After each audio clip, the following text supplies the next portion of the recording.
వచనాన్ని చదవండి.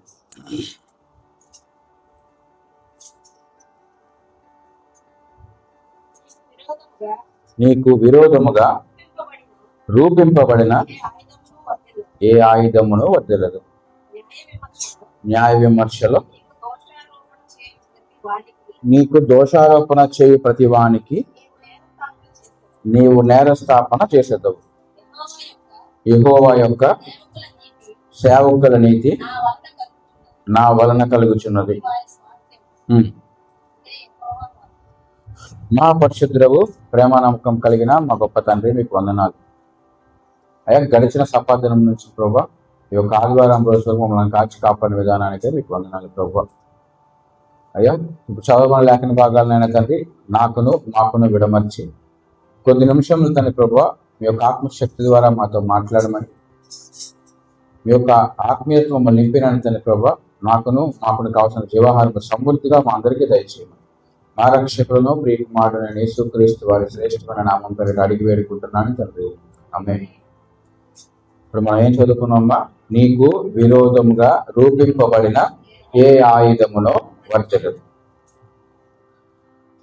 ఇక్కడ మనం విషయాన్ని గమనిస్తే ఈ మాట మనకి చాలా సంతోషాన్ని కలిగించే మాట.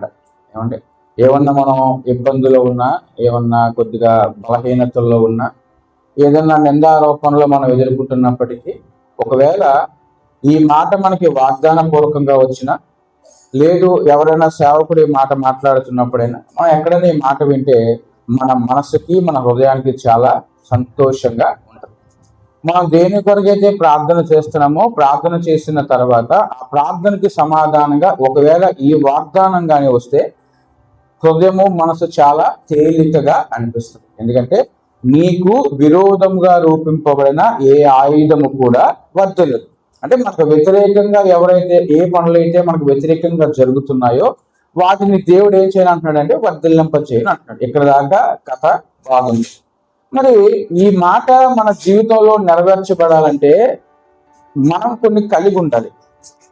అవి ఏంటి అని అంటే, మనం ఈ మాట మన జీవితాల్లో వర్తిల్లాలంటే మన సహవాసము ఎవరితో ఉన్నది అన్నది ప్రాముఖ్యత. ఎందుకనంటే ఇప్పుడు మన సహవాసము దేవునితో ఉంటుంది అనుకోండి, మన కష్ట దుఃఖ భాగాల్లో, ఇబ్బందుల్లో, ఇక్కట్లో మన సహవాసము దేవునితో కలిగి ఉంటే దేవుడు ఆ మాటని మన జీవితాల్లో వర్ధిల్లింప చేస్తాడు. ఆ సహవాసం ఎలా ఉంటుందంటే, ఒకటి ప్రార్థనా పూర్వకంగా ఉంటది, రెండు వాక్యాన్ని అనుసరించే జీవితంలో ఉంటది, మూడు మనం ఎవరితో నడుస్తున్నామో, ఎవరితో మాట్లాడుతున్నామో, ఏ సాంగత్యాన్ని మనం కలిగి ఉన్నా అనే దాని మీద ఆ మాట మన జీవితాల్లో నెరవేర్చబడుతుంది. ఇప్పుడు మన సహవాసం దేవునితో ఉందనుకోండి, మన ప్రతి సమస్యను దేవుడు చూస్తుంటాడు, దానికి పరిశీలన చేస్తుంటాడు, దానికి ప్రతిఫలాన్ని ఇస్తుంటాడు. లేదు మన జీవితం, మన సాంగత్యం ఒకవేళ లోకంతో కలిగి ఉందనుకోండి, మన ఆశలు ఎప్పుడు కూడా లోకము వైపే ఉంటాయి. దేవుడి మీద ఆధారపడే జీవితం మనం కలిగి ఉంటాం. మీకు ఒక ఉదాహరణగా చెప్పాలంటే, ఇప్పుడు బియ్యం మన ఇంట్లో అందరికీ తెలిసినవే కదా. బియ్యాన్ని తీసుకెళ్లి పసుపుతో కలిపాం అనుకోండి, ఏమవుతుంది? అమ్మా తప్పు. దేవుని స్తోత్రం కలిగిన బియ్యాన్ని తీసుకెళ్లి పసుపుతో కలిపితే అక్షింతలు. ఆ బియ్యాన్ని ఇంట్లో ఏదన్నా మంచి న్యూస్ లేదంటే ఎవరైనా బర్త్డేలు జరుగుతున్నాయి అనుకో, ఆ బియ్యాన్ని ఏం చేస్తాం? పాలలో వేసాం, దాంట్లో బెల్లం కలిపి జీడిపప్పులు అక్కడ వేసాం, ఏమవుతుంది? పాయాసం లేదంటే పరవన్నం అవుతుంది. అదే బియ్యాన్ని బొగ్గులో చితక్కొట్టి బొగ్గులో కలిపిస్తాం అనుకోండి, ఏమవుతుంది? నల్లగా మారిపోతే ఆ బియ్యం ఎక్కడ వాడతారంటే చేతబడులు చేసే వాళ్ళు ఆ బియ్యాన్ని వాడతారు. అంటే పదార్థం ఒకటే కానీ అది సహవాసం చేస్తున్న దాన్ని బట్టి దాని రూపు మారిపోతుంది. అవునా? పసుపులో కలిపడినప్పుడు అక్షింతలుగా మారాయి, పాలలో వేయబడినప్పుడు అవి పరవన్నంగా పాయాసంగా మారింది. అదే బొగ్గులో కలపబడినప్పుడు శ్మశానంలో దాని యొక్క స్థానం ఉంది. ఇప్పుడు అక్షింతలుగా మారినప్పుడు బియ్యాన్ని ఎక్కడ పెడతాం? పెళ్లి మండపానికి వెళ్ళాం, అక్షింతలు ఎక్కడ ఉంటాయి? పెళ్లి కొడుకు, పెళ్లి కుమార్తె, అక్కడ ఉన్న పెద్దలు, వారందరి మధ్యలో ఈ అక్షింతలు ఉంటాయి. వెళ్ళే ప్రతి ఒక్కడు కూడా పెళ్లి కొడుకుని, పెళ్లి కుమారుని ఆశీర్వదించాలని వెళ్ళే ప్రతి ఒక్కడు కడు పేదవాడి దగ్గర నుంచి ఎంత గొప్ప ధనవంతుడైనా మొట్టమొదటిగా వెతికేది ఏంటి? అక్షంతలు. అక్షంతలు ఎక్కడ ఉన్నాయి మనం తీసి అక్షంతలు వెతికి వెళ్ళి వాళ్ళని ఆశీర్వదించి వస్తారు. ఇప్పుడు ఇంట్లో శుభకార్యాలు జరుగుతున్నప్పుడు ఏం చేస్తామంటే ఈ యొక్క పాయాసం చేసుకుని నోరు తీపి చేసుకుంటాం. అంటే దాని విలువ అది చేస్తున్న సహవాసమును బట్టి, అది దేనితో అయితే కలపబడుతుందో దానిని బట్టి దాని విలువ మారుతుంది. అక్షింతలు స్టేజ్ పైన ఉంటాయి, పాయాసం పరవన్నాలు ఎక్కడ శుభకార్యాలు జరుగుతున్నప్పుడు అక్కడ ఉంటది. కానీ బొగ్గులో కలపబడిన బియ్యం శ్మశానంలో ఉంటుంది, దానికి ఏ విలువ కూడా. ఇప్పుడు మనం ఆలోచన చేస్తే మన సహవాసము ఎవరితో ఉంది అనే దాన్ని బట్టి మన విలువ మారుతుంది. అందుకే దేవుడు ఏమంటాడంటే, నా యందు మీరును మీ యందు నా మాటలను నిలిచి ఉన్న ఎడల మీరు నన్ను ఏది అడిగినా అది మీకు నేను చేస్తాను. ఇప్పుడు ఆయనలో మనం ఉంటూ ఆయన మాటలు మనలో ఉంటే మనము లోకంలోని కానీ పరలోకంలో కానీ నువ్వు ఏది అడిగితే దాన్ని దేవుడు నీకు ఇస్తాడు. అంటే ఇప్పుడు నీ సహవాసం, ఇప్పుడు మనం చదువుకున్న మాట, నీకు విరోధంగా రూపింపబడిన ఏ ఆయుధము కూడా నీకు వ్యతిరేకముగా వర్ధిల్లదు. ఈ మాట నెరవేర్చబడాలంటే నీ సహవాసము మారాలి, నీ సహవాసము దేవునితో ఉండాలి. ఎప్పుడైతే దేవునితో మన సహవాసం ఉంటుందో ఈ వాగ్దానం మన జీవితంలో నెరవేర్చబడుతుంది. మీరు దావీదు గురించి మనం ఎవరు చెప్తున్నా దావీదు గురించి మాట్లాడకుండా ముందుకు వెళ్ళడానికి అవకాశం ఉంది. ఎందుకంటే దావీదు తన యుక్త వయసు వచ్చినప్పటి నుంచి అతను ఎవరు? గొర్రెల కాపరి. అతని జీవితం ఎట్లుండేదంటే ఎంతసేపు కూడా అడవుల్లో చెట్ల మధ్య గొట్ల మధ్య ఉండేది. అయితే ఆయన అక్కడ ఉన్నప్పటికీ కూడా అతను ఖాళీ సమయం దొరికినప్పుడల్లా ఎవరితో సహవాసం అయింది? దేవునితో. ఆయన అనేకమైన కీర్తనలు ఆయన రాసుకున్నాడు. ఎందుకంటే దేవుడితో ఆయనకున్న అనుబంధాన్ని వివరించడానికి ఆయన అనేకమైన కీర్తనలు రాసుకున్నాడు. ఆయన సహవాసం ఎప్పుడు కూడా దేవునితోనే ఉండేది. గొర్రెలు కాసుకునే సమయంలో గొర్రెలను కాసుకునేవాడు, దేవునికి సమయం ఇచ్చినప్పుడు దేవునితో నడుచుకొని ఉండేవాడు. ఇప్పుడు ఒకానొక సమయం వచ్చింది ఏంటంటే సౌలు దేవుని మాటలు వినడము మానేశాడు. సౌలు దేవుని మాట వినడం మానేశాడు. యుద్ధానికి వెళ్ళేటప్పుడు దేవుని సన్నిధిలో ఉండి ప్రార్థించి దేవునితో గడిపి ఆయన మాట తీసుకుని వెళ్లాల్సిన సౌలు ఇప్పుడు లోకాన్ని అనుసరిస్తున్నాడు. ఎవరి మీద? సోదిగాండ్ల మీద. ఈ యొక్క సోది చెప్పుకునే వాళ్ళ దగ్గరికి వెళ్ళి పరిచారం చేసుకుని వాళ్ళతో గడపడం మొదలుపెట్టాడు. ఇప్పుడు దేవునికి కోపం కలిగింది. ఇప్పుడు సౌలుని తీసేయాలనుకున్నాడు. అతనికి ప్రతిగా ఒక ఆయన రాజుగా చెయ్యాలి. ఆ సందర్భం వచ్చింది. ఇప్పుడు సమూయేలు ప్రవక్తని పంపించాడు. నా రాజు, నేను కొత్తగా చేయబోయే రాజు పలానా చోట ఉన్నాడు, అక్కడికి వెళ్ళు. ఇప్పుడు ఆయన ఎక్కడికి వెళ్ళాడు? యెషయా గారి ఇంటికి వెళ్ళాడు. వెళ్ళిన తర్వాత అక్కడ ఆయన, నేను నీ ఇంట్లో నీ కుమారుల్లో ఒక కుమారుని దేవుడు రాజుగా అభిషేకించమని చెప్పాడు, నాకు నీ కుమారుని పిలువు అన్నాడు. అనగానే ఒక్కొక్క కుమారుని పిలుస్తున్నాడు. అలాగే అందరూ వచ్చారు. దేవుడు అందరిని చూసి ఇతను కాదు అని చెప్తాడు.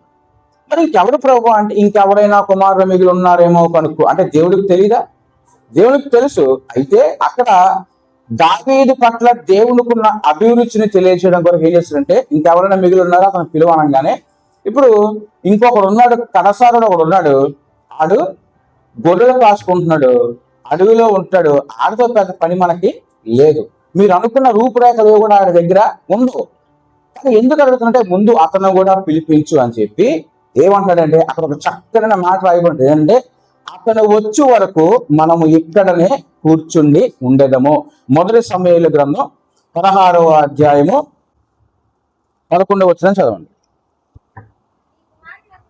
నీ కుమారులందరూ ఇక్కడ ఉన్నారా అని యెషయాని అడగగా అతడు, ఇంకను కడసారి వాడు ఉన్నాడు, అయితే వాడు గొర్రెలను కాయిచున్నాడు అని చెప్పాను.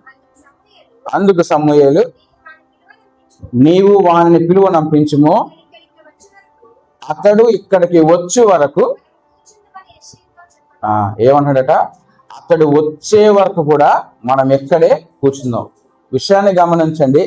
తండ్రి చేత తృణీకరించబడ్డాడు దావీదు, అన్నదమ్ముల చేత తృణీకరింపబడినవాడు దావీదు, ఏ యోగ్యత లేనివాడు దావీదు, ఏ అనుబంధము లేనివాడు దావీదు. అయితే ఇతడు సహవాసము చేస్తున్నది ఎవరితో అంటే సరాసరిగా దేవాది దేవునితో.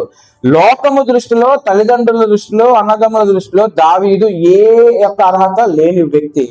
కానీ దేవుడు ఏమనుకున్నాడంటే అతడు అన్ని అర్హతలకి ఒకటే ఒక మూలాధారం ఏంట్రా అంటే సహవాసము దేవునితో చేస్తున్నాడు. దేవుని నామమున మహిమ కలుగునుగాక. మనము నేర్చుకుంటున్న మాట, నీకు విరోధముగా రూపింపబడిన ఏ ఆయుధము కూడా వర్ధిల్లు. ఇప్పుడు అతనికి దావీదుకి వ్యతిరేకంగా ఆయుధాలు ఎక్కడున్నాయి? ఇంటిలోనే ఉన్నాయి. తన తండ్రి రూపంలో, కన్నదమ్ముల రూపంలో ఆయుధాలు ఇంటిలోనే ఉన్నాయి.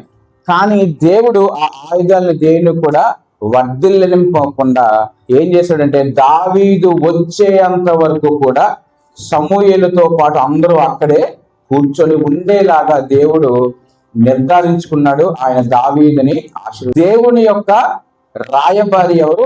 సమూయేలు. అంటే అతను కూడా ఒక అధికారము కలిగిన వ్యక్తి.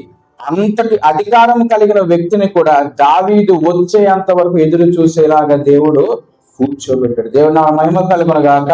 ఎందుకు అంటే దావీదుని దేవుడు అంటాడు నా హృదయానుసారుడు అంటాడు. అంటే దావీదుకి దేవుని హృదయం తెలుస్తుందంటే గల కారణం ఏంటంటే దావీదు దేవుడితో చేస్తున్న సహవాసము. దేవునికి స్తోత్రం కలుగునుగాక. మన సహవాసము ఎవరితో ఉంటుందో అనే దానిని బట్టి మన జీవితము కూడా ఆధారపడి ఉంటది. మనం అనేక సార్లు చాలా ఇబ్బందులు గుండా వెళ్తున్నప్పుడు ఈ కష్టాన్ని తీర్చేవాడు లేడా అని అనుకుంటాము మనం. కానీ ఆ కష్టాన్ని తీర్చేవాడు ఉన్నాడు. ఆయన ఎవరు అంటే దేవాది దేవుడు.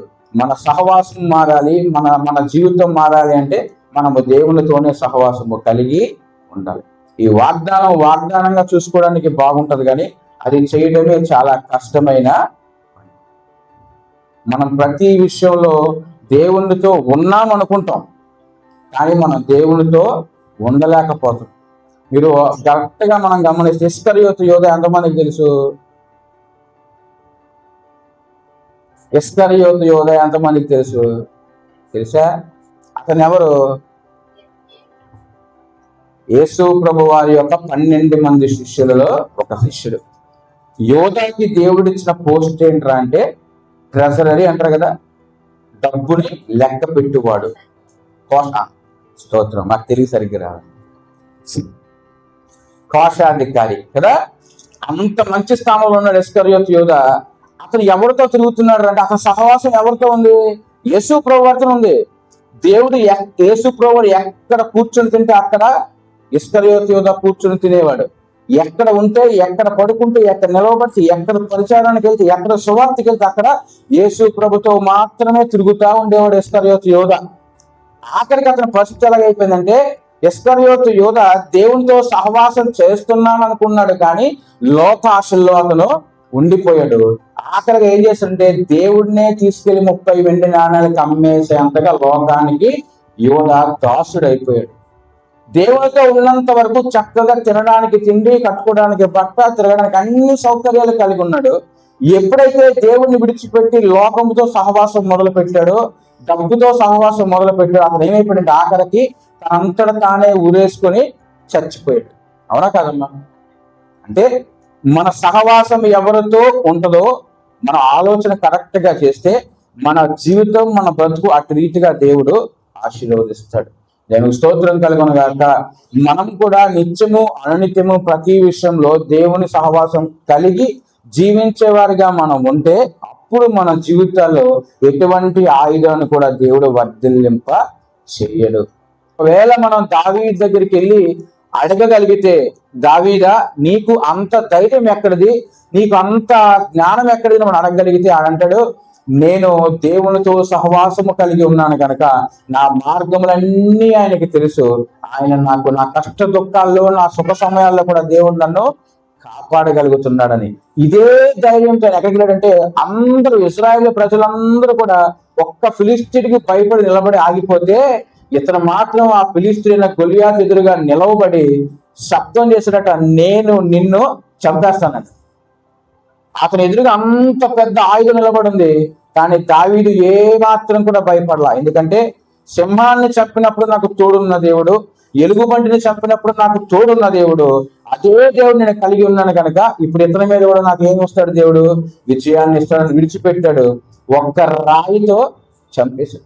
ఎన్ని కత్తులు, ఖడ్గాలు, డాళ్ళు, గొప్ప గొప్పగా యుద్ధ విద్యను నేర్చుకున్న ప్రతి ఒక్కరు నిలవబడ్డారు, కానీ ఏ ఒక్కడి వల్ల కూడా గొలియాతును చంపడం సాధ్యం కాలేదు. కానీ అతి చిన్న వయసులో చిన్న బాలుడైన దావీదు మాత్రం ఒక రాయితో గొలియాతును కొట్టి చంపేశాడు. మన కష్టం, మన దుఃఖం, మన శ్రమ ఎంత పెద్దదైనా మనము దేవునితో నడిస్తే ఆయన మనకు విజయాన్ని ఖచ్చితంగా ఇస్తాడు.